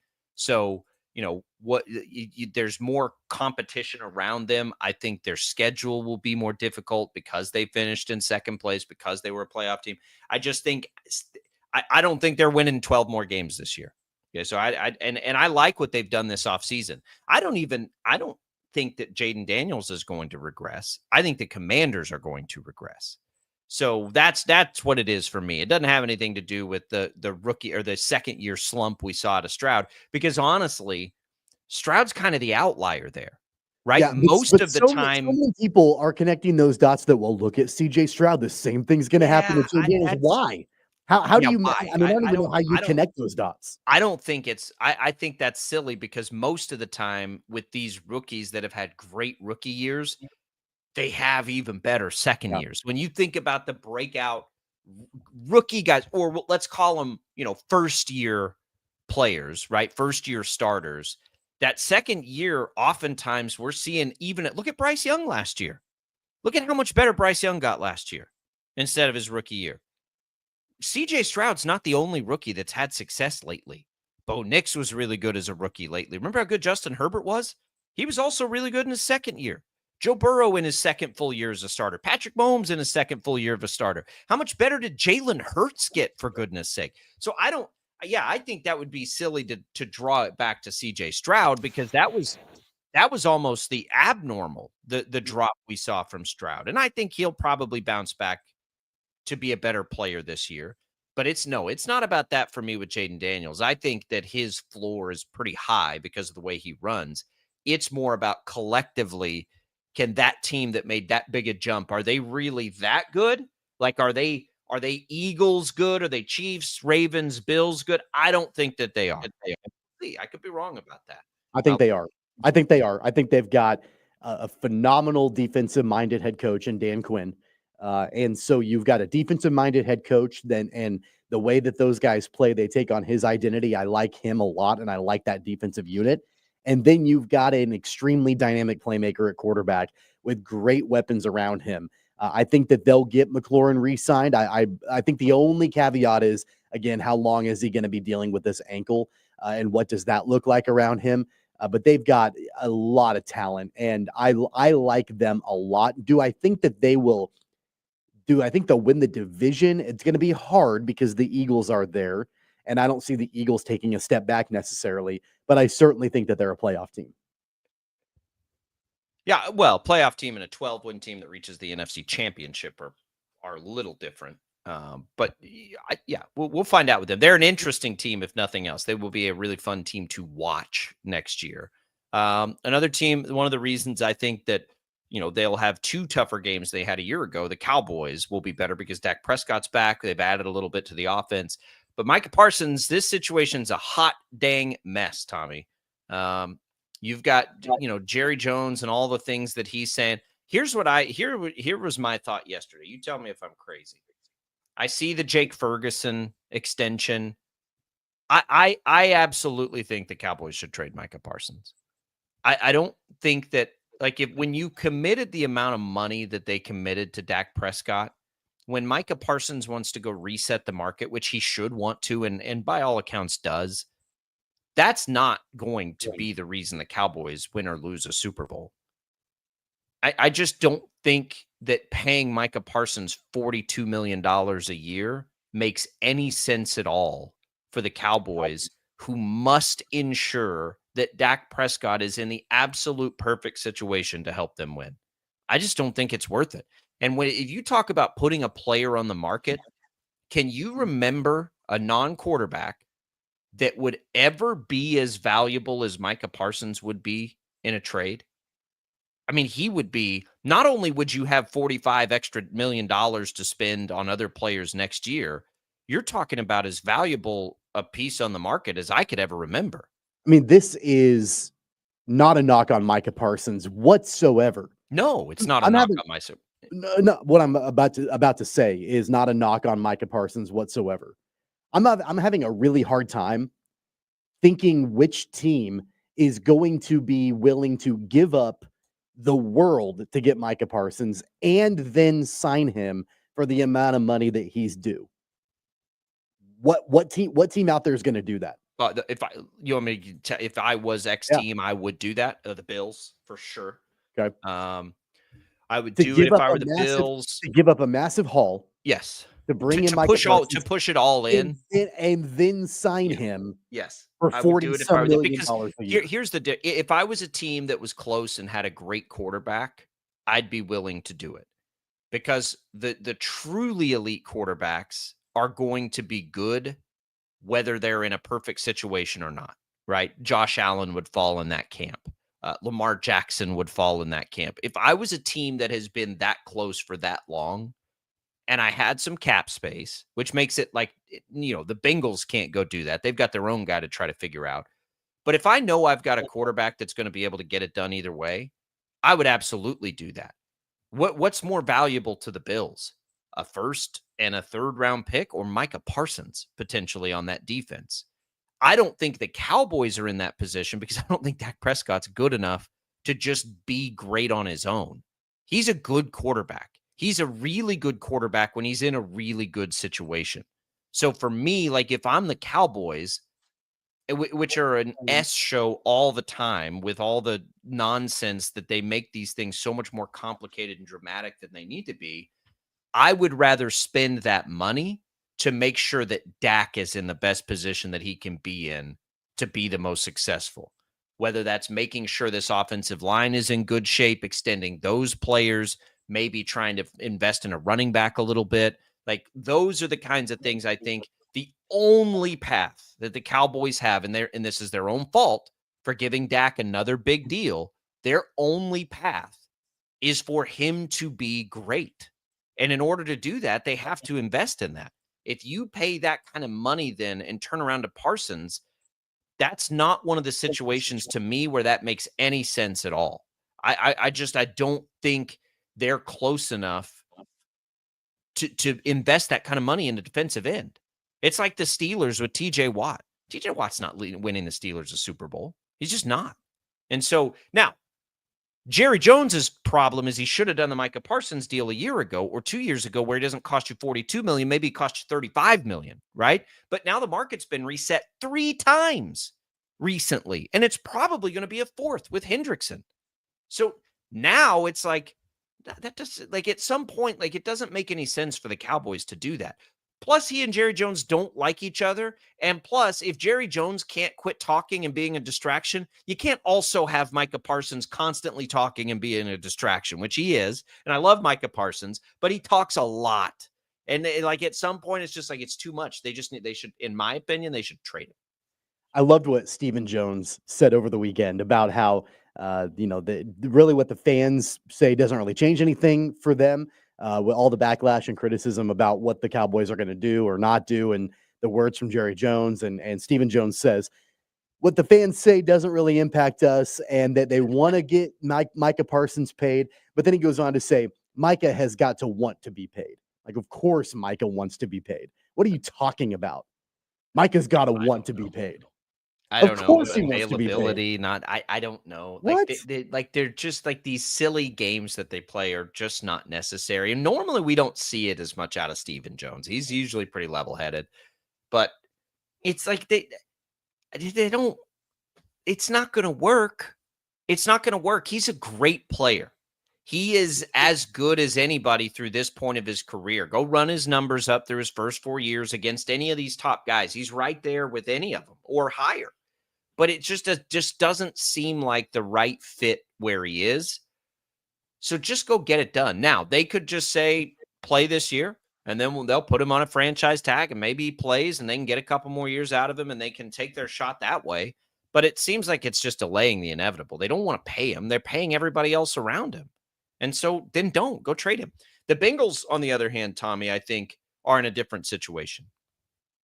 I think that's one where you need to get that deal done if you're the Bengals. And I don't know how they do it, because they just paid Jamar Chase and Joe Burrow and T. Higgins a whole bunch of money. But if there's any way to do it, that's one where he's at a portion of his career where we know he is one of the best. He is always one of the most productive, and they just don't have a lick on defense without him. So that I feel the other way. Like that one they need to get done. Yeah, I laugh about this because nobody should be surprised that this is the situation that the Bengals found themselves in. As soon as they re-signed both Jamar Chase and T. Higgins, you're like, well, there goes any kind of opportunity for them to have money to make it easy to sign Trey Hendrickson. Yeah. Or to get any kind of defensive reinforcements in place. Like, they're clearly prioritizing the big three in Cincinnati, and they're just completely discounting their defense. And that came back to bite them big time last year. They did not have anything defensively. They're not going to have anything defensively this season. The best situation for them is that they're able to somehow get Hendrickson re-signed, and then with a new defensive coordinator, maybe change things schematically and hope and cross your fingers that maybe you've got a little bit of something there that can make you somewhat better than what you were a year ago. The biggest blunder from them was the fact that they re-signed T. Higgins. They should have tried to get value in T. Higgins. I agree. And have money freed up to get Hendrickson and other defensive reinforcements taken care of. I mean, look, they like their offense and they just want it to continue. And I think that's okay. I agree. I probably wouldn't have done that. I probably would have invested it defensively. But I do think they feel like we can just outscore everybody, and sometimes they can. If they didn't get off to a slow start every year like they do, they would be fine, right? They'd be fine. And I will say too, defensively more than offensively, a fresh face with the same players can make a huge difference. Look at the Vikings and what they were able to do when they were able to make a change at defensive coordinator. Look at the Chiefs and what they were able to do immediately almost when they brought in Steve Spagnuolo. So it's an interesting play. I wouldn't have done it. I don't think it's as egregious as what the Cowboys are dealing with Micah Parsons and as silly and nonsensical. But I'm with you. I would have probably invested in Hendrickson over Higgins. But I don't think it's like I'm not 100% confident in that. I think it's okay to invest in Higgins and just see if you can get more out of the players and a couple of more drafted players. We'll find out. Their problem more than anything is they start every year so slow, and then they have to try to make up for it by the end of it. And they're really good, and they either get there or they don't. So we'll see on those two deals. Those are kind of the three that are looming right now across the NFL. It's Parsons, it's Hendrickson, it's Terry McLaurin. So we'll kind of and they all are, players that are on teams that, and as we said earlier, could be a threat to the Chiefs if they get into the postseason. I would say that, the Bengals are the biggest threat then to me, then probably the Commanders and then the Cowboys. But teams that are good, that we expect to be good, that we expect to be in the playoff hunt at minimum this year with these situations still looming. It's NFL season. I mean, this is part of the course. We've got pads on. We're like 3 days away from a preseason game. I don't even know who it is. I just know it's in July. The Hall of Fame game is on Thursday night. I don't even honestly. It's that time of year where we all pretend like we're excited and going to watch the Hall of Fame game. The Lions and the Chargers are going to play, but it's our annual tradition. We'll all pretend like we're excited for the Hall of Fame game, when in reality, none of us are going to watch a second of it. It's an exhibition game. That's all it is. It's just none of the starters will play. Nobody of significance will play, but it's a great American tradition to pretend like we care about it because we're all excited football's coming and we're all like, I'm the most excited football's coming. The Hall of Fame game's almost here. I did see that, and I didn't even think about it, that yesterday was the final Sunday without football until February because we'll get into preseason and all of that. Starting next weekend. I saw that on Thursday. It's the final Thursday without that must be when the Hall of Fame game is. But yeah, I saw that same sort of thing. Now that actually does get me excited, right? That I will watch. Mostly it's just the Chiefs that I'll watch preseason football for. I don't really watch if I can find my way to the broadcast of a rookie quarterback that I know is going to get reps in their preseason game. I will try to watch that, and then I'll watch the Chiefs in their starters mostly. That's kind of what that's about it for me with the preseason. But we're paying close attention to it because we're hoping nobody gets hurt. All right, we'll come back. Jaylon Thompson. We go back to the Royals with our Royals Insider. That's next on Sports Daily.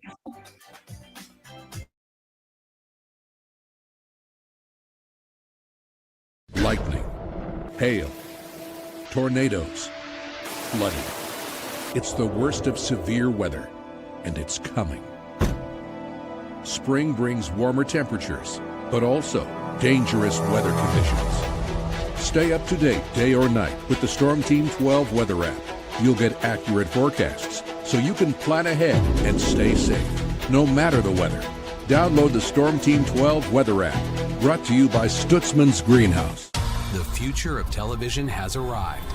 Next Gen TV is here with stunning video, movie theater quality sound, enhanced voice clarity, and interactive features, all upgradable for the future. Learn more at watchnextgentv.com.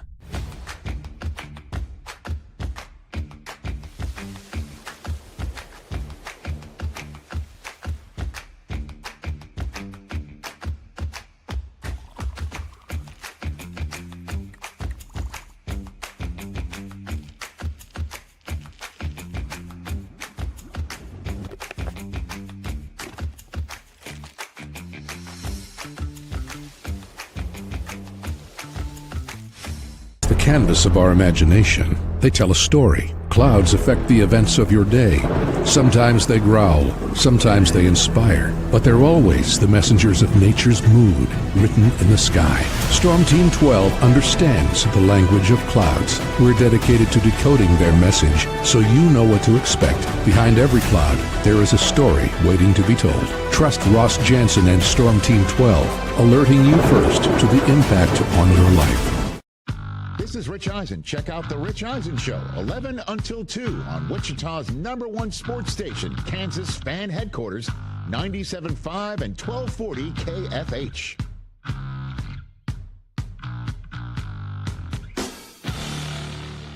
Odyssey is one of the most influential audio and entertainment brands in the nation. You already know Odyssey's iconic local radio brands in Wichita. But did you know Odyssey has the country's best collection of music, news, and sports brands? Odyssey is also a premium podcast creator, major event producer, and digital innovator. Odyssey brings people together across the country and right here in Wichita. Odyssey also delivers meaningful radio and digital audio results. Find out our story and impact at odysseyinc.com/Wichita. Make yourself known now. 8310 in traffic pursuit. Oh my God, here. Investigate TV Plus begins with real people. We investigate stories that impact you. And inspire change every day. Something is broken. Real problems. Why are they hiding it? And real solutions. My daughter was dying in front of me. What was your reaction when he said that? Investigate TV Plus, weekdays at 3:30 p.m. on KWCH.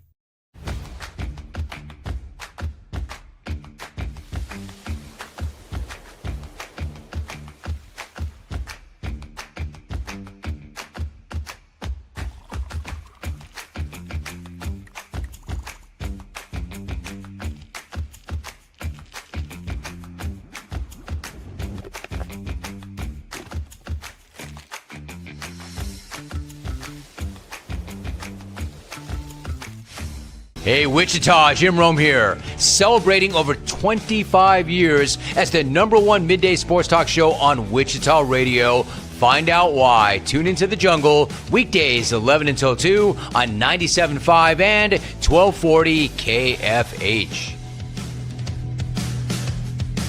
Mornings are busy. We're here to make your mornings better. We report the stories that affect you. 3 more hospital lies from contaminated apple juice just a day after the FDA issued a recall. We're here to make your mornings better. Closing east and westbound lanes of K96 for repairs. With 12 News, you're prepared for your whole day. Scattered thunderstorms across the state into the afternoon. Stay a step ahead with 12 News this morning on KWCH and KSCW.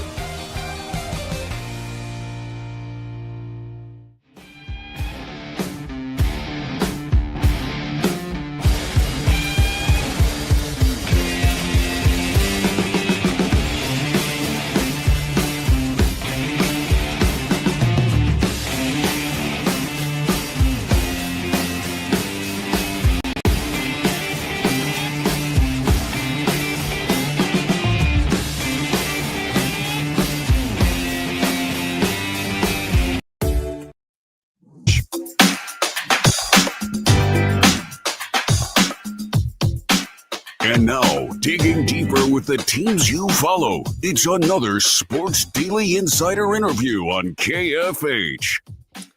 And we welcome you back in here with our insider, Jaylon Thompson. You can follow him on X at Jaylon Thompson. You can find all his work at the KC Star. Jaylon, boy, I wish we had something to talk about this week. I know, right? Jacob, it's a whole bunch going on. Yeah, we'll figure something out.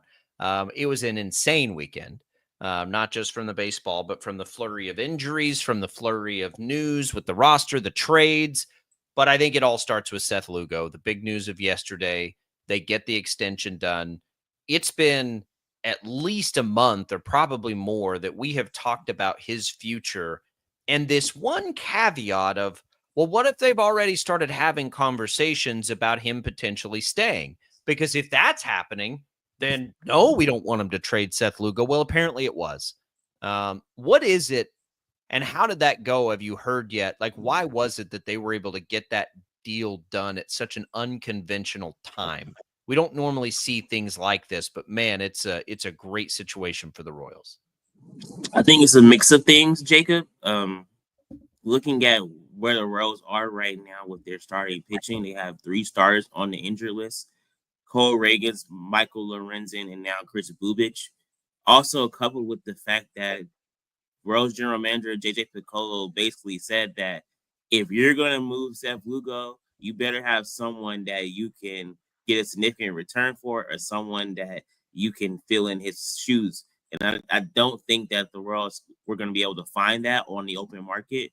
Granted that he was going to be a free agent if he opted out of his current deal. So it just made sense for them to go ahead and put the pieces together and extend him, because they didn't want to lose what he brought to the table. I mean, you look at what he's done in his 2 years with the Royals. I believe it's a 2.98 ERA over 52 starts. So you don't want to lose that kind of production. And, the Royals gave Seth Lugo a chance to be a full-time starter for longer than one season. And I think that really appealed to him as well, because he was coming from being a reliever with the Mets and then just that 1 year with the Padres. So the Royals gave him a chance to really step into his true form, and he's rewarded them at each step. So I think it just was a perfect fit for not only his family to settle in Kansas City, but also for the Royals to have a top ace in their staff when they really need it right now. It's a 2-year, $46 million a year deal for $46 million total deal for Seth Lugo. There is an option for 2028 for Lugo. My first thought, Jaylon, when this deal came down, was that first off, I was thrilled for the Royals. I think it's a phenomenal contract for them. I did think that Lugo might have been able to get more on the open market, maybe slightly more cash, but I also thought that there would be at least one team out there, maybe more teams, that would be willing to give him a full third year. Were you surprised at all by the terms of the deal? I mean, clearly to me, and you just touched on it, clearly he really likes Kansas City. Yeah, I wasn't surprised too much about the terms of the deal, because he would have gotten $15 million if he would have opted into his player option. So you get about a $5 million bump. And then, I mean, I've never made that kind of money, but if we're saying 20 million versus maybe 22, 23 million, is basically the same, right? So it just depends on the comfortability and everything. I think he's just really comfortable in Kansas City. And, if, in my opinion, I think it's the perfect setup for him and his family, because you have a young ace in Cole Ragans. You have a great teammate and buddy in Michael Wacha that will also be around for a while. And you have Noah Cameron coming up that you can kind of mentor as well. So you're in a spot where you can still be impactful and still be a mentor and a leader to the young pitchers that are coming up. And that's kind of the best of both worlds, in my opinion. Yeah, I think so too. So one of the other guys, the young guys you're hoping he mentors, is Chris Bubich. He goes on the shelf dealing with a shoulder injury. It means that he's going to be gone for a while. It means that they can't trade him either right now. So, how serious is this injury? He says he's been dealing with it for a while. Yeah, the Royals are still trying to get a more evaluations about how the severity of it. But when you looked at Chris Bubich in his start this weekend, he just didn't look like himself. 4 walks to begin the game, walking in a run. He battled through that first inning. Only 18 of the 43 pitches were strikes. And I saw a lot of fans at the game were kind of booing the strike zone, but you got to realize when you're not around the plate, an umpire is not going to give you those borderline strikes. So that's kind of just take it for what is worth there. I just think for Bubich, he hasn't pitched this much in his career. Remember, his career ERA, career innings pitched is 130 innings. He's at 116 at the current moment. So he's approaching the longest he's ever gone without, as a starting pitcher. So I think it was wise and prudent to just see what the issue is, why the stiffness, why the soreness is there, and try to get it corrected, because you're going to need him if you're going to make a playoff push at any point in September going into October. What was probably the deepest part of their team at the beginning of the season, that pitching rotation is now extremely thin with 3 guys on the IL right now. And of course, they called up Rich Hill last week. I know they've got Dallas Keuchel, down there still in the minors. Do you anticipate in the next 72 hours before the trade deadline is up that the Royals will potentially look at adding another pitching piece potentially to this team to try to get them through the end of this season? I think you have to. I really do, Tommy. The way that the starting pitching is set up, you have, like you said, you have 3 guys that are on the injury list. There's no guarantee that Michael Lorenz is going to be ready to come back when his name comes up off the from whenever the injury stint is going to expire. There's no guarantee that Cole Reagans will be back maybe by mid-August. We just don't know those things. They have to continue to rehab. It's about how they feel, how they get better. Like you said, we don't know what Chris Bubic's severity of that injury is going to be. So you have a Dallas Keuchel that was out of baseball for a while, and now he's come trying to make a comeback. Do you really want to stick him into the playoff race? You have to go and try to find another starter, in my opinion, to kind of round out that starting rotation. I'm not saying it has to be someone that is like top quality, but at least someone to the effect where, like, the Braves just got Eric Fetty for, I guess, cash considerations or maybe a lower level prospect, something like that, just to have an arm in there to be that 5th starter until your guys get healthy. Yeah, I don't know, man. Like that tells me you're not terribly optimistic about the status of, Lynch, Bubic, Lorenzen, or Reagans. I don't. What if they're not? I mean, if they're not, that's just the reality of it, right? I know that's what I mean. Like, you've got to be pretty pessimistic that all 4 of those guys could be extended time, which isn't good news. And then, I mean, I suppose if that's the case, that's a tough one. That's hard to imagine them going to acquire another pitcher. But I guess if it doesn't cost you anything but money, essentially, then go for it. But I look at it like this: if you're in a playoff race, which the Royals are in, every game matters. And if you don't have a starter that you can plug in on Wednesday, when you have guys that have to go every 5 days, that's an issue. I mean, you can't really tax the bullpen any more than you already have, because those guys are going to start to get worn out. I mean, they already are worn out. Like, Hunter Harvey just came back. To throw him into the Wolves after he hasn't pitched since April 7th, that could be a tough thing to do. And then you always are trotting out Angel Zerpa, John Schreiber. You're always trying out Steven Cruz. You gotta have another fresh arm somewhere in there. And if you don't go to trade market, do you want to who else can you probably bring up from AAA? They really don't have guys that have experience down there. So it's either maybe Dallas Keuchel. Then if that's what you're gonna do if you don't get a pitcher, then is that what you want to do to make a playoff run? I don't know.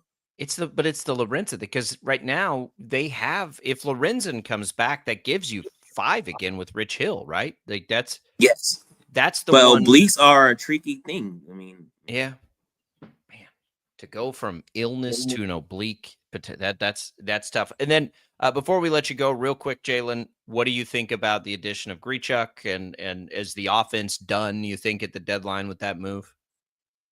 I think that they could get maybe another bat as well. They need balance, and a lot of those guys that they're relying on, like Nick Lofton's also on the concussion list, but he's you got left-handed bats and you need more right-handed balance, And Randall Grichuk is a good platoon option. He'll probably play against left-handers because he hits left-handers really well. But it seems to me too that whatever moves that they do make at the deadline, it might be minor because you just signed your biggest probably trade chip to a long-term extension. So I don't know if they're willing to dip into the top prospects. To me, I don't think they're going to do that, because if you were going to dip into your top prospects, I don't know if you signed Zev Lugo to the extension. I think they're going to probably operate once again on the margins and get a few guys to fill in where you can, and just kind of, like you said, Jacob, spackle this together until Lorenzen gets back and Cole Reagans gets back and see what they got. But honestly, I don't see them making a big major move at the trade deadline. Probably something minor. Real quick before we let you go with a couple minutes we've got left, what do we know about Jack Caglione? Obviously, it's a hamstring. He's on the 10-day IL. Hamstrings can linger for a while too. Do you anticipate this is a long-term thing? No, Matt Cottrell said that they feel is relatively a minor hamstring injury, so it might be one of those things where you just let him get healthy and not push it and be cautious and allow him to get back, because that's the one thing, like you said, Tommy, you don't want it to linger and turn something bigger than what it already is. So, but I think he should be okay. Like I said, he felt it, feeling a double in the second inning and then at the plate as well as he was running down the first base line. So, yeah, maybe not, the worst thing in the world either for him to have a chance to catch his breath for a week. It's been pretty chaotic for him since he's been called up. All right, Jaylon, we will follow your work at the KC Star. It is that time of year. The Royals are committed to trying to get back in this thing this year, which is great for all of us sitting in this conversation right now because it keeps them interesting. So we'll follow along. We appreciate you being here as always. All right, thank you so much, guys. See you next week. There goes Jaylon Thompson. The Royals begin that series with the Braves. Tommy, my Rangers appreciate the series with your Braves over the weekend. The Braves are not good. They're going to go into full on selling mode. I think you're going to see a reset with this organization. It'd be great if that could happen like right now. I know. I'm going to be at the game on Wednesday. It's the one time that I go to a Royals game and I don't wear Royals gear. I'll be wearing a Braves hat and a Braves shirt just because they've been my team since I was a kid. But the Braves are not good. I would anticipate the Royals, my expectations for them, I think you got to take 2 or 3, right? Like at minimum against a team that is reeling like the Braves are. I feel like that's got to be the bare minimum expectation for the Royals. Well, I would say take 3 of 3, except they go up against Strider tonight with Rich Hill. So, that's probably a bit of a stretch. You want to talk about injuries to the rotation for the Royals. Did you know the Braves have 0 of their 5 opening series starters from the beginning of the season healthy? All 5 of them are on the injured list right now. Well, Strider's the best of them. After this series, Strider wasn't on the opening rotation. He was on the injured list to start the year. After this series, it's a 9-game road trip: Toronto, Boston, Minnesota. Yep. Need to get these wins. That's the toughest stretch I think they have the rest of the way. We'll come back. We got more Sports Daily. Stick around.